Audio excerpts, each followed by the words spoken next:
అందరికీ నమస్కారం. మీ కాటే సుబ్రహ్మణ్యం, ప్రజాసేన అధ్యక్షుడు, రామచంద్రపురం. ఈ భారతదేశంలో ఉన్నటువంటి వ్యవస్థలన్నింటినీ కూడా నడిపించేటువంటిది రాజకీయం. అలాగే ప్రజాస్వామ్యంలో మార్పులు తీసుకురావడానికి అనినిత్యం ప్రయత్నం చేసేటువంటిది కూడా పాలిటిక్స్. ఇటువంటి రాజకీయాన్ని ఎంతో కొంత ప్రభావితం చేయాలనేటువంటి ముఖ్య ఉద్దేశంతో దళిత సామాజిక వర్గానికి చెందినటువంటి యువత అనేక మంది ఉన్నతమైనటువంటి చదువులు చదివి వారి యొక్క భవిష్యత్తునంతా ఈ దేశ ప్రజల కొరకు పాటుపడాలనే కొత్త నిశ్చయంతో రాజకీయ రంగంలో ప్రవేశించిన తర్వాత వీరిలో చాలా మందికి, అతి తక్కువ మందికి మాత్రమే రాజకీయంగా అవకాశం అనేటువంటి వస్తూ ఉంటాయి. ఎవరైతే ఉన్నతమైనటువంటి సామాజిక వర్గాలు ఉన్నాయో ఆ సామాజిక వర్గాల వారికి చెప్పు చేతులు ఉన్నటువంటి అతి కొద్ది మందికి మాత్రమే ఇక్కడ అవకాశాలు వస్తూ, ఎవరైతే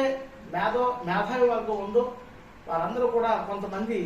రాజకీయంగా నిరుత్సాహానికి గురయ్యేటువంటి అవకాశాలు కూడా మనం కళ్ళారా చూస్తూనే ఉంటాం. కానీ ఈ యొక్క భారతదేశంలో దళిత యువత రాజకీయాలకు వచ్చిన తర్వాత నిరుత్సాహంతో వెనక్కి వెళ్ళి మళ్ళా కష్టపడి చదివి ఉద్యోగ సాధన చేసి అనేకమైనటువంటి మార్పులు ప్రధానమైనటువంటి వారిని మనం చూస్తూనే ఉన్నాం. కానీ వీటన్నిటిని కూడా మరి ప్రభావితం చేస్తూ 2 సంవత్సరాల క్రితం తమిళనాడులో టీవీకే అనేటువంటి ఒక పార్టీని ప్రారంభించి దళిత సామాజిక వర్గానికి చెందినటువంటి షెడ్యూల్ కులాలకు చెందినటువంటి విజయ్ అనేటువంటి ఒక సినీ నటుడు ధైర్యంతో, మనోధైర్యంతో, పట్టుదలతో ఒక పార్టీని ఏర్పాటు చేసి అక్కడ ఉన్నటువంటి డిఎంకే, అన్నా డిఎంకే, బీజేపీ, కాంగ్రెస్ వంటి ప్రధాన పార్టీలతో కలవకుండా సొంతంగా ఆయన పోటీ చేసి ఈ భారతదేశంలో ఉన్నటువంటి నా దళిత సామాజిక వర్గం అనుకున్నటువంటి యువతందరూ కూడా చక్కటి సందేశాన్ని ఇవ్వాలి. మనం కష్టపడితే సాధించలేనిది ఏమీ లేదు, ఐక్యతతో పనిచేస్తే ఏదైనా సరే మనకి సాధ్యమవుతున్నటువంటి కృత నిశ్చయంతో పనిచేసి ఈరోజు మరి యావత్ భారతదేశ వ్యాప్తంగా జరిగినటువంటి 5 శాసనసభల ఎన్నికలలో మరి తమిళనాడు రాష్ట్రం నుంచి